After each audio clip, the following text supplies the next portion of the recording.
სპორტისა და ახალგაზრდობის საქმეთა მინისტრი ლადო ვარძელაშვილი სომხეთის სპორტისა და ახალგაზრდობის მინისტრ არტურ პეტროსიანს შეხვდა. შეხვედრაზე მხარეებმა საქართველოს სომხეთს შორის ურთიერთგაგების მემორანდუმი გააფორმეს და ქვეყნებს შორის სპორტისა და ახალგაზრდობის მიმართულებით სამომავლო ურთიერთობებზეც ისაუბრეს. ვიზიტის მეორე დღეს დაგეგმილია თბილისის სახელმწიფო უნივერსიტეტში სტუდენტებთან შეხვედრას შემდეგ კი შევარდენის სარაგბო ბაზის დათვალიერება.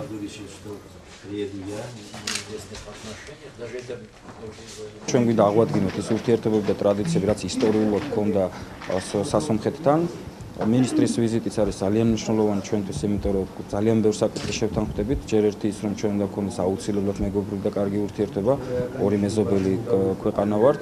მეორე ის, რომ ახალგაზრდობის და სპორტის სფეროში გვექნება ერთობლივი ქონიზებები, ერთობლივი პროგრამები, მეგობრული ურთიერთობები, რაც რამოდენიმე მიმართულებით ხელს შეუწყობს ჩვენს ქვეყანას. ჩვენი შეხვედრის მიზანია სპორტული და კულტურული ურთიერთობების გაუმჯობესება ორ ქვეყანას შორის. სომხეთსა და საქართველოს მრავალწლიანი მეგობრობა აკავშირებთ. დარწმუნებული ვარ, შეხვედრებში ჩვენ დიდ გამოცდილებას გაუზიარებთ ერთმანეთს.